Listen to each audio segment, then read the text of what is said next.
So I want to introduce you to our host and speaker today, Ikram Masabini. He's the CEO of MVP. He has a degree in electronic engineering, 25 years of IT experience. He's a HIPAA consultant and auditor, an IT security consultant. He has multiple technical certifications, and there's his email. If you have any questions, you can shoot him an email during this presentation or after. So I'm going, oh, and then he's also the author of two books here. He's got Cybersecurity Essentials for Business Owners and Computers Should Just Work. So I'm going to send this over to Ikram. Hi, thank you. And today we also have Sherry Mooney with us. It's a pleasure today to have Sherry actually in person. Luckily, we were able to pull her out. I had to do a lot of selling and convincing. No, Sherry has been a partner of ours for a long time. Sherry has 25 plus years of legal experience and executive experience. She's an attorney and partner. She was an attorney and partner for a New York top law firm, AV rated firm. She's a VP of business development for a large New York State healthcare and hospital system. She was an SVP of a corporate and government affair for a top 40 US bank. I can go on and on. If I could tell you, Sherry knows her stuff inside and out. And she's the founder of CEO of Mind Squad. First, I love the name Mind Squad. And number two, she also does executive coaching and consulting when it comes to HR related and other issues. She's an attorney, so she comes with a lot of experience, executive coach, a fractional CAO, and leadership development for professionals. And we're lucky enough to have her. Her email is smooney@mindsquadhr.com. So by all means, we're lucky to have her, and she's going to jump in and talk about some of the things that we're going to discuss today. So let's get started. So you got hacked, and that's the idea here. We're going to talk about incident response. What happens after the fact? We always talk about how to protect you and how to protect your network and what to look for and what else to do. But today we're going to talk about, well, what if? What will happen if you actually walk in the morning and you come to use your computers and you realize they're not working? You got hacked. Something is happening. Now what? What are you going to do? And I can tell you that we've experienced this quite a bit of times. And usually the CEO at the time goes, well, there's absolutely no way we're going to pay a ransom. I mean, that's not going to happen. We're all protected. We got everything that we need. At least most people think they do from a technology perspective. But once they realize there's data loss, backup destroyed, offline protocols for 27 days plus, the CEO then may change their tune and say, hey, so how much was that ransom again? Please let me know because we need to go back to work. So bear with me here. Okay. So 75% of companies infected with ransomware were running up-to-date endpoint protection tools. They thought they had the right tools. They thought they had everything they needed, but they still got hacked and now they're in trouble. So now what? Now what that you thought you had everything you needed and now you got hacked and you can't get to your data. And I do mean any data. So answer these questions. So now what is, let's get prepared. Let's do an incident response plan. So do you have a documented and available incident response plan, which is basically what are you going to do when you get hacked? What are you going to do if you get hacked with a ransomware, which is different if you get hacked from a data breach? Do you have that documented? Do you know who you're going to call first? Do you know what your next steps are? Are you protected? And do you have a cyber security liability insurance? Because if you have insurance companies, that's one of the calls you're going to make, and it would be to your insurance companies. And the first thing they're going to ask is, what kind of tools do you have on your network? Do we need to add additional tools to make sure that that hacker is no longer on your network? Do we need to do something else on your network to make sure that you're secured first? Do you have a solid backup? What do you have to do to get there? So a plan, insurance, tools. Are you ready? So don't wait to figure out your restore plan until something happens. Like, let's practice now. Let's make sure we write something now and get ready. So if you're ready to pull the digital file alarm, that's basically what's going to happen. And you get into the incident respond mode. so that you know something happened and you know exactly what to do. It will put you in a much better ease. You'll feel like you're in control and you know what the next steps are.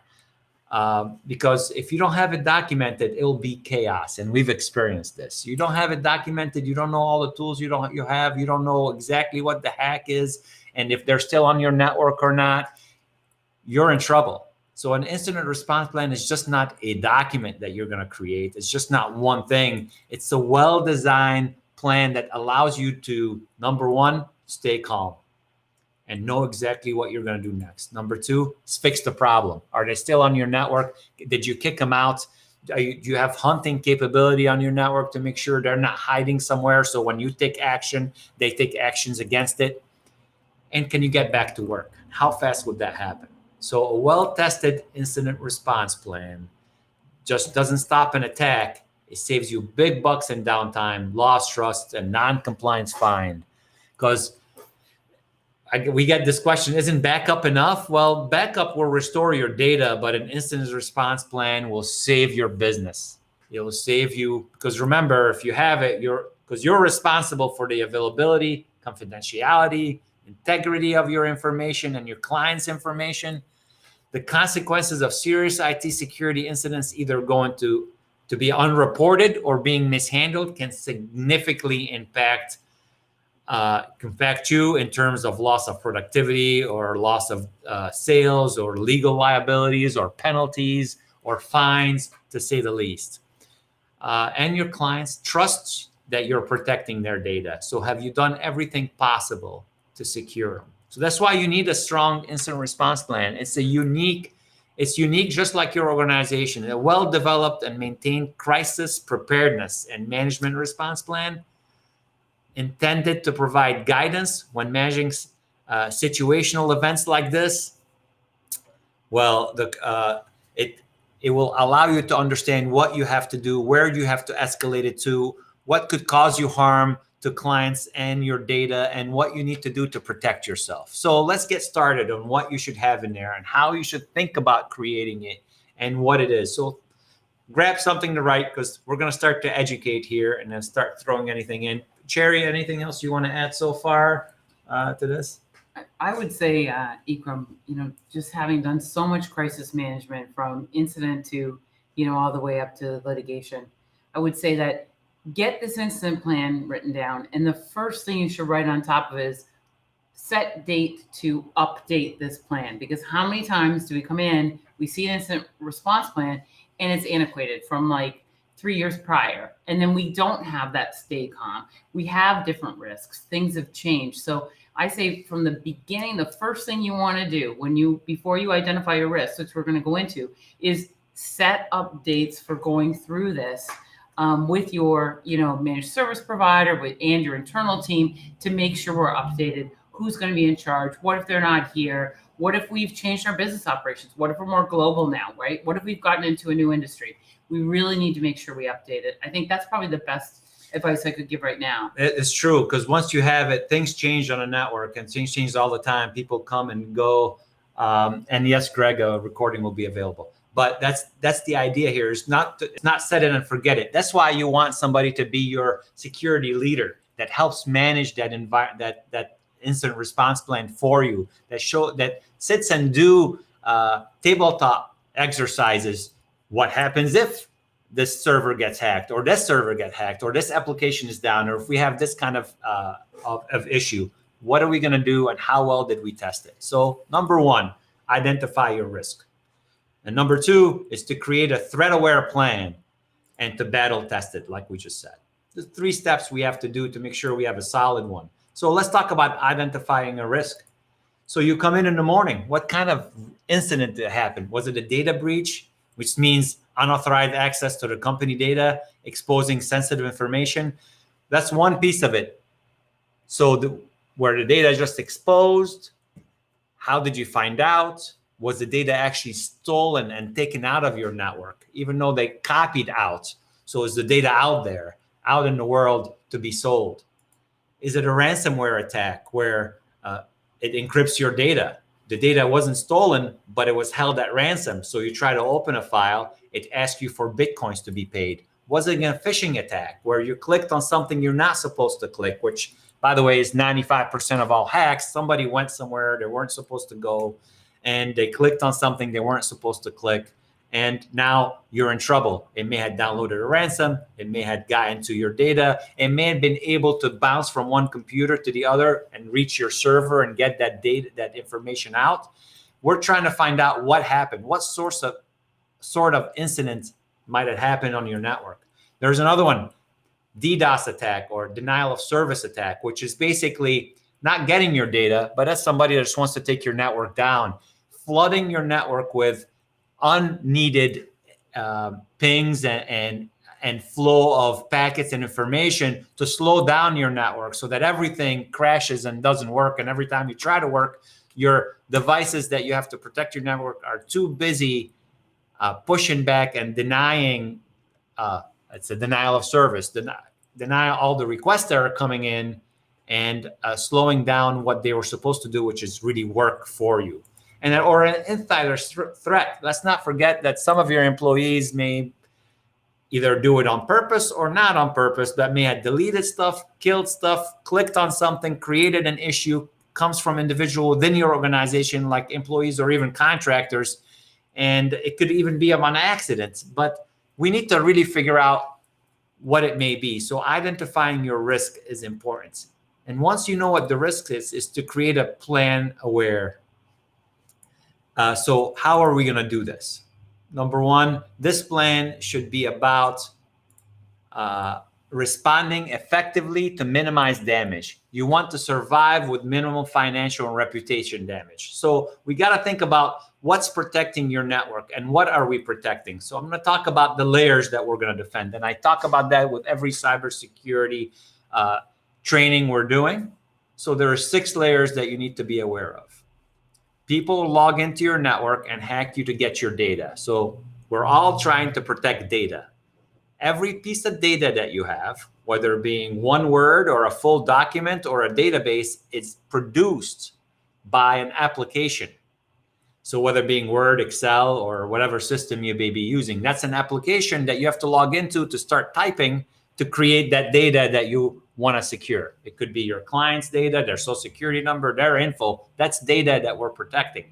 That application that you're using to produce the data is loaded on an endpoint being a computer, whether being a cloud endpoint, whether being a laptop, whether being a desktop, a Mac, whatever it may be, you have an endpoint.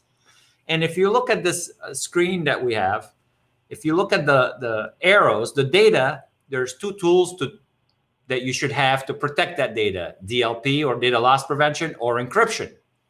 The application layer requires an application allow list to protect your applications. The endpoint should have an MDR, a managed detection and response tool, which is basically antivirus on steroids that does hunting as well. If you have mobile devices, you have MDM loaded on them.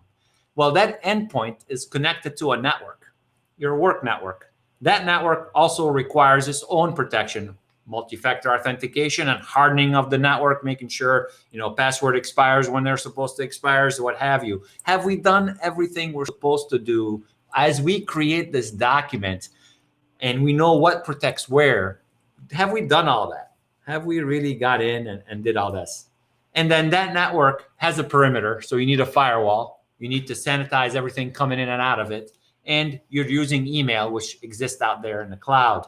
And everybody and everything is being used by a human. So that human, is their password protected? Did they get training? Do they know what to look for? And if you look at the end of it here, it all funnels to a SIM or a log aggregator, a security information and event management tool that's able to be sent to a SOC, a security operating center, that looks at everything that's happening in real time and reports before it becomes a bigger issue. I like to always talk about these layers because there are so many different layers for us to worry about. But today we're talking about incident response. What happens if somebody went through all our security and then got there? You don't forget to update your outdated technology. If you have an old server, make sure you have that done. But most importantly, let's talk about what will happen and what you should cover. Now, I'll give you a little story. We'll call a healthcare organization, we'll call it Company A. So Company A is a large organization, multiple locations, and thought they were all set when it comes to security. Matter of fact, we did an analysis for them. We said, you guys have some holes, and they're like, we're fine. We have strong endpoint protection. We have this, we have that. I mean, we've been open for a long time. What's going to happen? Well, what happened was somebody clicked on something they're not supposed to click on. And that user wasn't an admin. It was just a regular user. However, their credential had admin rights. They weren't supposed to have it, but they did have it. Nobody looked at their accounts and see if they had the right rights or not.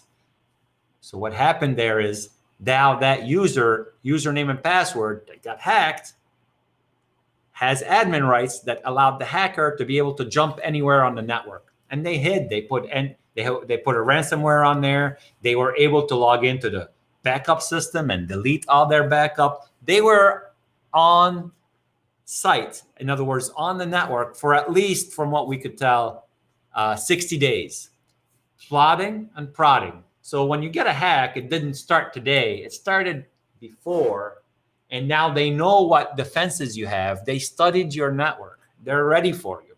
And then what are you going to do when that happens? Are you ready to make sure that everything, all your T's are crossed and your I's are dotted? So we're going to talk about that, what should be in that plan, because if you have a plan, you'll be able to execute the plan and stop them in their tracks. So incident management, reporting security incidents and security incident analysis and response. Everyone in your company, your IT provider, and those that manage your information are responsible for reporting security incidents. And I'm not talking reporting to the media, I'm talking reporting to the executive team, letting them know what's happening, keeping everybody abreast of what's happening. All employees must be made aware if you have something like that. That's something I highly recommend you doing, so that the story that's coming out of your environment is the same from anybody that works for you. You want to control what the message is that's going to be sent out. So they must be aware, and they constitute an incident, what constitute an incident and how they're going to respond to that incident. You got to be able to communicate with them. What if your email system is down, or how are you going to communicate? So this is the stuff you have to think about when you're creating that plan. You must ensure that all incidents are assessed as soon as possible, because the longer you wait, the tougher it is and the harder it is to find out what happened. So that most appropriate course of action can be taken place. And to respond to an incident, it may require the skill of IT, legal, HR, or other people. So have a team ready.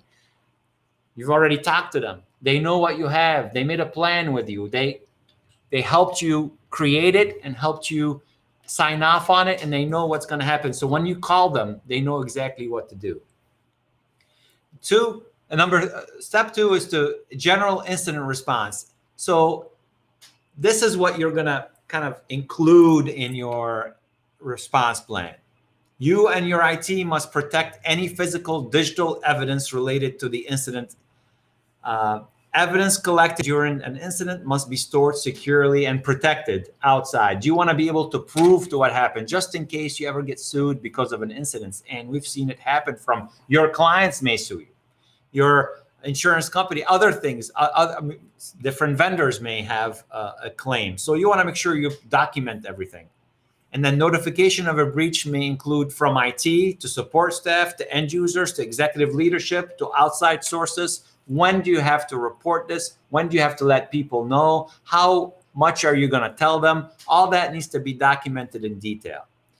An IT manager or provider are to determine the scope of the incidents, respond accordingly, and make sure that threat actors is kicked out of your network. And are they sure that they're kicked out before you start any restore procedures or anything like that? So collect evidence.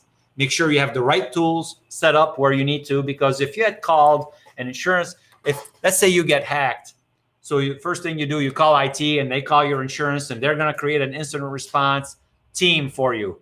And if you don't have a plan, the first thing they're going to say, all right, well, what kind of tools do you have? Do we need to add additional missing tools to make sure the threat actor is not there? Ideally, you want those tools on the environment already, so that one, you don't get hacked. So that's the best way. That's best protection. Number two, you did get hacked. What are you going to do with it? Then Notification of a breach may include from IT to your staff, a timeline. How long are you going to give them to find out what happened? What's the SLA? In other words, how long can you be down for? How long can you afford to be down for? I see questions coming in. I'm going to answer those at the end. And who are you going to communicate with? And who's the third party communication that you may have? Because you may need legal and your attorney needs to be involved. If you have a security provider that you're working with, well, what did they see? When did they see it? What happened? And then everything needs to be logged. So this is the kind of information you want to put into your incident response. Obviously, we could help you create your own, and it's unique for everybody, but it's to really understand your network, how your network is configured, how it's protected, and your applications. What are you using? How are you using it? How are you using it remotely versus how you're using it internally? Is it hosted internally? Is it in a cloud? There's all kinds of stuff that need to be discussed, and it's better to discuss them not when a fire is going on. It's better to discuss them before a fire happens. So, and step 3 is what type of incidents it is, because we recommend a different, it's one plan, but a different response to different types of incidences. So a confidential information breach. In other words, they were able to see confidential information, but were they able to steal the data or just look at the data? With security incident analysis and response, do we have something to tell us exactly what happened? Do we have log aggregation working? Do we have a SIM? If we don't have this stuff, how are we going to know how they got in? We are trying to be as protective as possible of your environment. Is it a ransomware incident? Is it a malware, malicious code detection? And if a malicious code ran, that means one of your layers wasn't protected, which is the application layer. So how did they run it? Who had an admin account rights to run an application on your environment? Is the network protected? Any network intrusion? Or is it lost or stolen devices? That's different because maybe the devices weren't encrypted. Anything else you want to add here, Sherry? I know. I was thinking about that. The security incident log, people don't realize in the time how important that is. So when you're going through and making your plan, making sure that you have some specificity to your log, because every single piece that will happen with third-party reporting, every single thing that will happen after with insurance, whatever, they will want to see that security incident log. So you're going to have a different one, of course, for each one of these incidents. So it's really good to kind of make your plan, have it comprehensive, and be on top of that log. Absolutely. I couldn't agree with you more. And things to have in the plan and in the log, as every step that you take, you document. And you want to do that across the board. So number 1 is who's in charge. Somebody needs to be in charge. It could be an external IT provider. It could be an external security provider. It could be somebody internal because you guys have your own IT staff and then you put somebody in charge. But that person now needs to know who they're going to call and what the plan of attack is. And number 2 is spotting trouble. Okay, so set up a way to detect and report cyber issues quickly and accurately before it becomes a problem. Spotting trouble before ransom is completed. Having the right tools in place like a SIM will let you know when events are happening in your environment and for you to take a look at events and take action on them before they become a bigger issue. But if they do become a bigger issue, you got to be able to fix the issue. Step-by-step action plan to stop and remove the cyber threat, to make sure that the hacker is no longer doesn't have any access to your network anymore. They're no longer hiding there. Whatever tools they've used, we were able to find them and eradicate them. How are we going to find those tools? What kind of tool are you going to use to find the tools to be able to protect yourself? What is the plan? And that's what we're covering. And that's what we're including. And obviously you need somebody that understands cybersecurity to help you create that plan. But I want you to think about it because we can't do it alone. We need your help to understand what you use, how you use it, what kind of tools you have, and what we're going to do to protect you.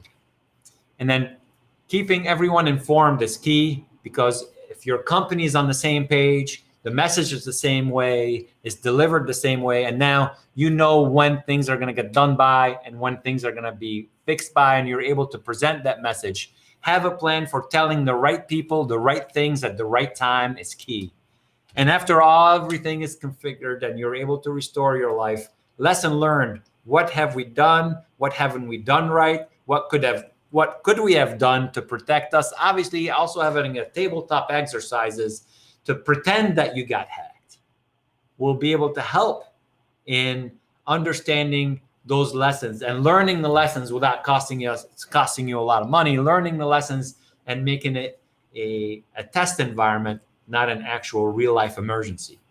So you'd think you're done by now, but you're not done, right? You may have legal obligations that may need to be set. So you may have an attorney like Sherry that may come in and tell you what your legal obligations are, because depending on what the IT provider found or your security team found, and especially if you have a insurance, they're going to come in with their own team as well to evaluate everything that you have. Because remember, to get cyber insurance, you have to answer a bunch of questions on an Excel spreadsheet saying, I have this tool, I don't have this tool, I'm thinking about this, this is how my network is configured, what have you. That team, once you call them, is going to come in to try to help you fix the issue, and they're going to come in with their own team, and you should have yours as well. When they come in with their own team, the first thing they check on, did you answer any of these questions incorrectly? Did you say I have multi-factor authentication, but you don't? Because that's unfortunately, it's a reason why an insurance company would not pay the ransom or pay anything that you, or any of the tools, pay for the tools that you need or anything that got damaged because of the attack. If you answered the questions wrong, you will not get funded. So they come in to test you, not only to protect you, but to see how you answered versus what you have. And it's important to know that. Right. You shouldn't. So in any insurance case, you should not misrepresent what you have. So if you don't have these things and you misrepresent that you do, then that can be a denial of insurance coverage because you haven't come forward with the truth to the insurance company. So always best, I think, when you're doing your incident response plan and really starting to think about what's my cybersecurity risk, is having your policy there and having maybe your insurance professional kind of guide you through. Because typically I find when we go through these plans, we end up saying, what else do we need to add? Correct. Right? What tools do we need? Because we don't have enough to find things out right now, or we don't have something that's really going to drill down and tell us what's happened here. Because you need to have a story if you're going to be able to make a claim, and if you're going to protect yourself, and if you're going to be able to try and limit your exposure. And so the tools that you have that can identify the incident and tell you what happened are hopefully reliable, right? You want reliable ones, because then you're going to be able to represent correctly to anyone who's going to come in with any type of legal reporting. I mean, I'm typically thinking about reporting out to, anything law enforcement, or reporting out because you have protected information on a healthcare basis or financial or anything else to the state or the federal government. So knowing and having those tools and identifying it quickly are going to help you with the insurance, and they're also going to help you with the reporting.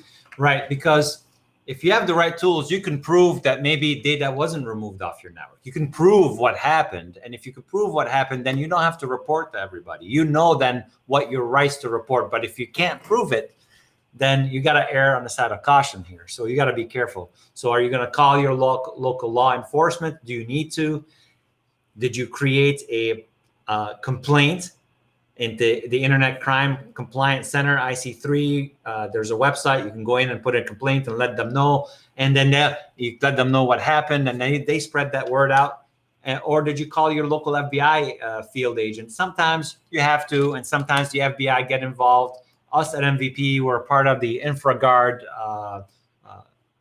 team, part of that group, which is an FBI-led group, so that we can actually have the right to call them and bring an agent in if the issue becomes a lot worse than, and we can't identify what's happening. I had a client that was a University East Coast, and they actually got contacted by the FBI before the breach because they found out there was a group of hackers that were specifically going after smaller private universities. And so they had that contact ahead of it. But my understanding is if you're working with somebody who's got InfraGard, you're going to have that trusted relationship earlier on, right? Absolutely, So yep. that works out well, and it worked well to their benefit as well. Aligned. So, as you think about it all and how am I going to create this plan? And yeah, it's a good idea. I should have a plan. Obviously, we could help you with that, because you got to think of your IT team as like a firefighter dealing with an arson.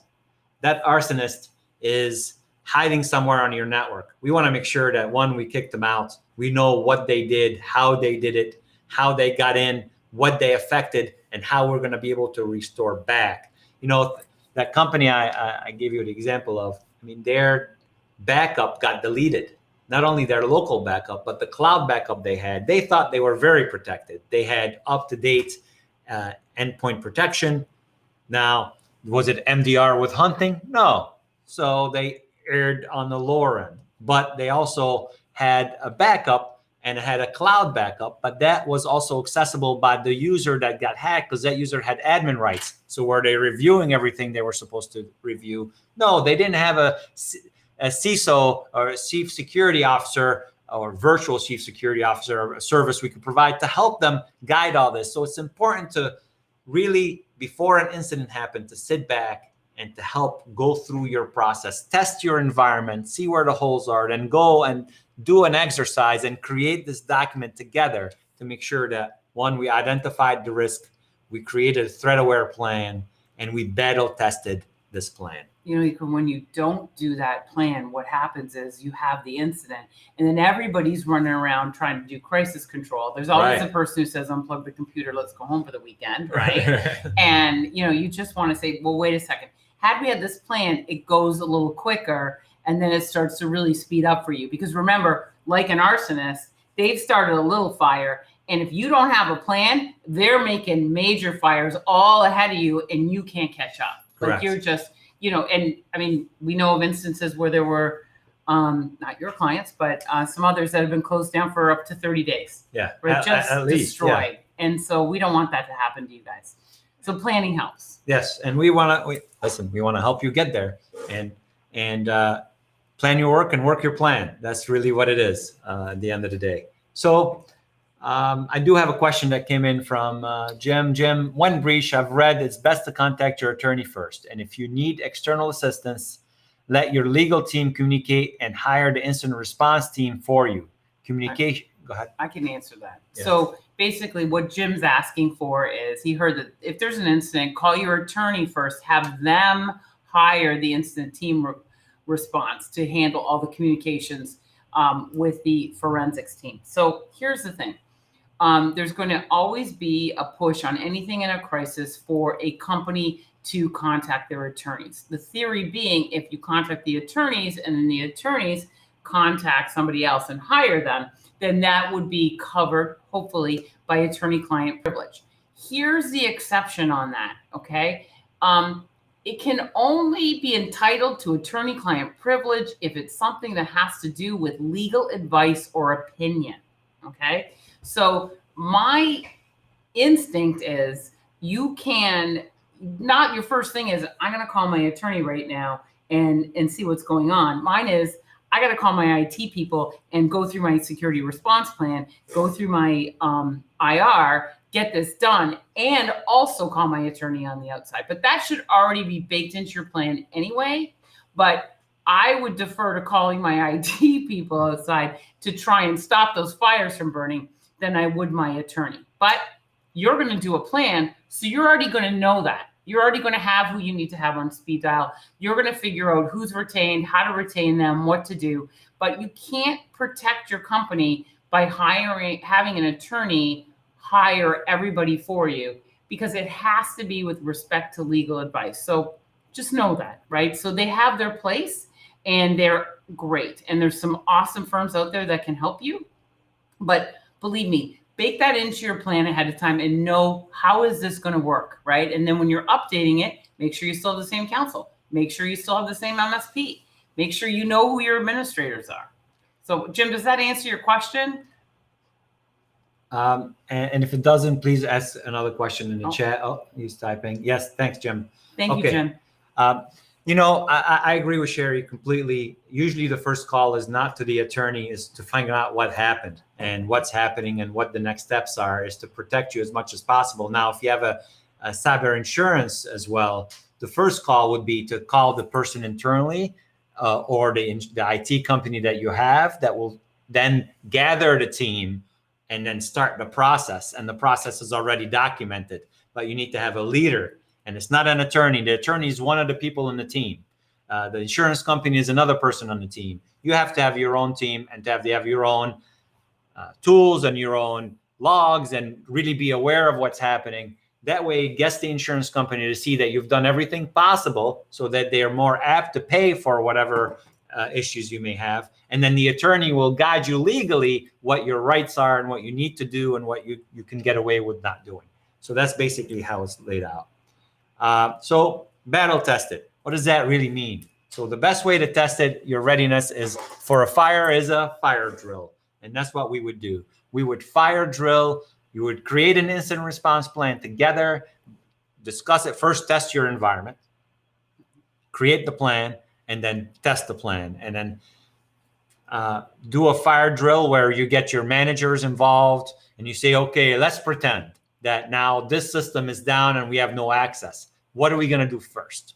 So you need to be able to test the plan. And have you tested it? Because it's important to test it on a regular basis, because you can't really gamble with your data. You don't really want to do that. It's not only your data, it's your client's data too. They trust you. If you're in healthcare or you're in manufacturing, you have data that you need to be able to run your business, for that your employees can come in and actually do something and know how we can work even though the system is down.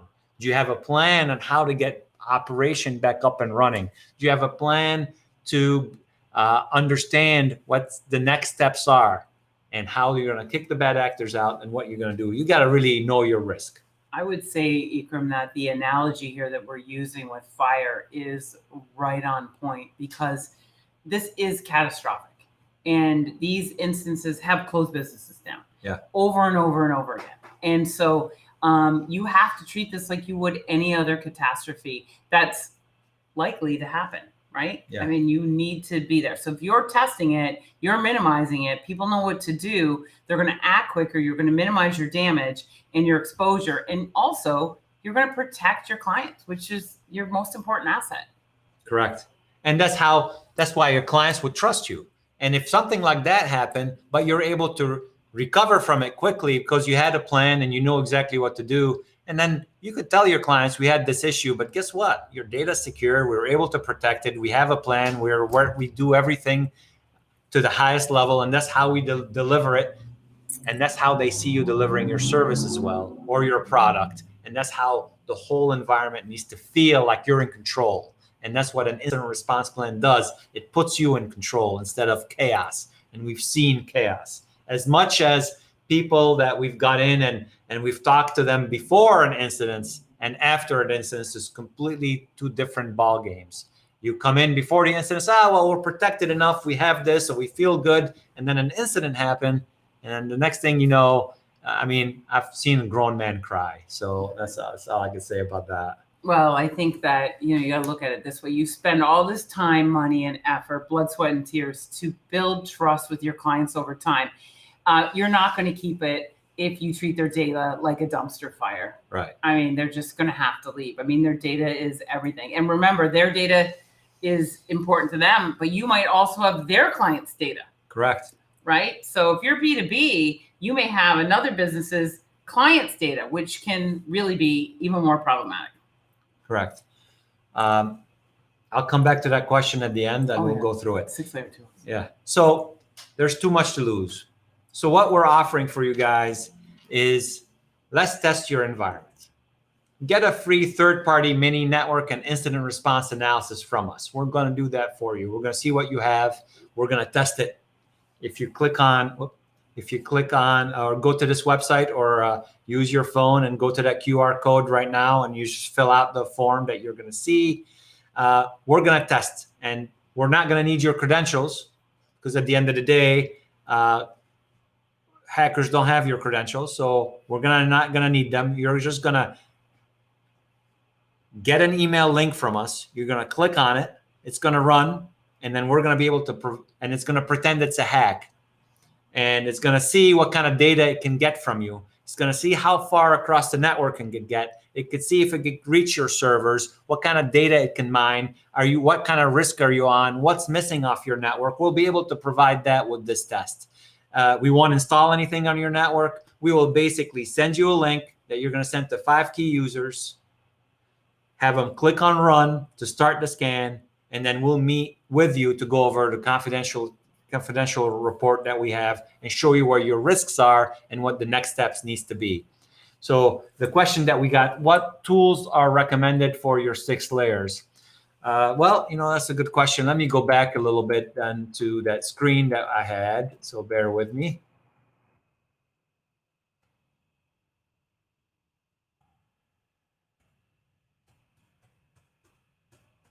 Here it is. Now, these are all the tools. Not that you need every single one of them. You could, because some of them are compliance driven and they're nice to have, but not necessary to have. But from a data perspective, you have 2 tools. Encryption is key. We like encryption. We want everybody to be encrypted. Data loss prevention is above and beyond that. But let's say you have a lot of data and you're a financial organization or have people's social security numbers. You don't want one of your employees to be able to copy a social security number or important data and paste it somewhere else or send an email by mistake. That's what DLP comes in. It stops those mistakes. It stops those malicious mistakes, if you will, from happening. Data loss prevention is that data layer, and that's how you protect it. The second layer is the application layer, is how the data is produced, and having an application allow list solution is key here. I like the solution as part of our, we have something called what we call a stack, an advanced threat protection stack, and we have a compliance stack. So the advanced threat protection stack include this application allow list solution, which basically sits on your network on every endpoint for a month, learning what everybody's using. And after that, we put it in protect mode. And only the things that people are using will be allowed to run. Anything else won't be allowed to run. It's great because if one of your tools missed something and the hacker was able to get in, well, guess what? They can't run anything because we didn't allow it to run. We have to approve what's going to run versus what's not going to run. And then the endpoint is what really you're trying to protect because all the keystrokes happen there. And we recommend replacing your antivirus with a next-gen AV or a managed detection and response solution. It does antivirus, but it also does anti-spyware, anti-ransomware, and it does threat hunting. It goes out and try to look for those bad actors hiding in your network. So having an MDR is one of the key tools that we recommend. And if you have a lot of data on your mobile device management, well, MDM is recommended for your mobile devices. And if you notice, every one of those tools, all their logs are going to a SIM, and the SIM is analyzing the logs in real time and letting us know if there is an issue. Then you have to have, if you're going to work remotely and work on different applications that have important data, make sure multi-factor authentication is turned on. So that way you're able to put in a code that changes every 20 seconds to secure the environment to make sure that a hacker that was able to get your username and password wasn't able to log in. And then our service, which is domain hardening, is just settings on the network that are usually set up loosely. So we come in and harden that environment. We got to harden that network, not tools, just time and knowledge to be able to do that. And then your perimeter, you have to have a firewall, but not just any firewall. You want a firewall that has IPS, intrusion prevention system, IDS, intrusion detection system, and DLP, deep packet inspection. Does your firewall support that? That's something we'll test for and make sure that it does support that. And then every request should go through a DNS sanitization. So if you clicked on the wrong link, it doesn't affect you badly. And your email is how people are hacked. Most hack comes through an email or a link that you clicked on that you received in an email is still strong. So having an email security and hardening your email tenant is key. Again, they all go to that SIM. And then lastly, train your people. Make sure they know what to look for so that they are aware. And give them maybe a password management, a vault to save their passwords so they're not at risk. So these are the layers. I hope I answered those questions. And that question was for No, Mahesh Popil. That's how it came in. So Greg has a question. What NDA is in place before running the test, and what guarantees that this scan will not cause damage or take the network down? Good question. So if you're going to run that with us, we're going to send you an NDA. You're going to sign it because every data and everything that you have will have a business associate agreement together that will secure you. But that NDA then protects you from us sharing any information that we may find. And then the tool is designed to run in the background. It's designed for you to click on it and for it to continue to run without causing issues, because that's what a hacker usually does. It's designed to be around the hack. Now, if it's never caused an issue, but if we click on something and you had an issue already on your network and it caused the tool will alert us. The tool is not malicious. The tool is not trying to bring your network down. The tool is just letting us know when there is issues and let us know what kind of data it was able to mine out of your network. So I hope that answered your question, Greg. Go ahead. It's kind of like a peek under the covers, not a stab under the covers, right? It kind of just, the tool kind of looks up and says, okay, look, see, and then you get the confidential report and you can kind of say, here's where you're exposed. Right. So I hope, Greg, this answered your question. If not, by all means, let me know what other questions you may have and we can go through it. Thanks. Thank you. Peter, is this the review of our system, the same as the bomb report you offered in the past?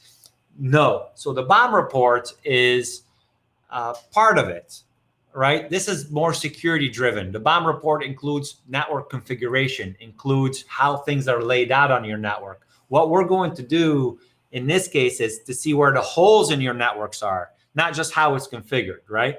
If you want us to do full analysis, we'll be more than happy to do that for you. But what we're offering in this webinar is just the security piece. We're pretending to be a hacker because we're talking about you got hacked. Well, what if you click on something you're not supposed to click? Let me tell you what data they'll be able to mine out of your PC and out of your network. So it's a little different. And I hope that answered your questions, Peter. Thanks for joining us today. So really, at the end of the day, let me go back to where we were.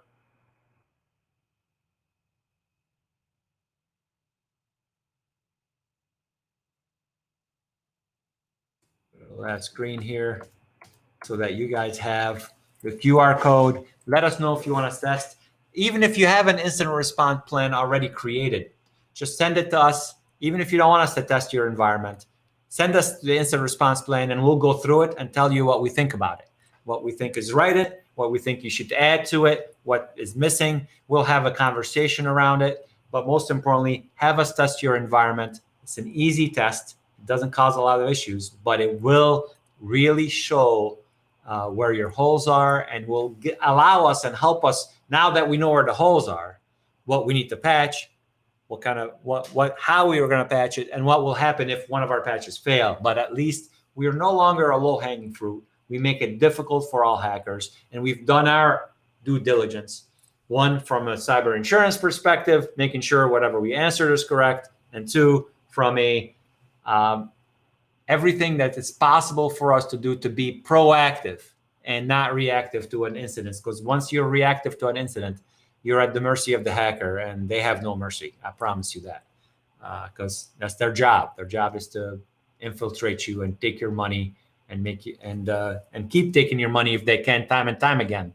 Another example of a different client now, but wasn't a client before.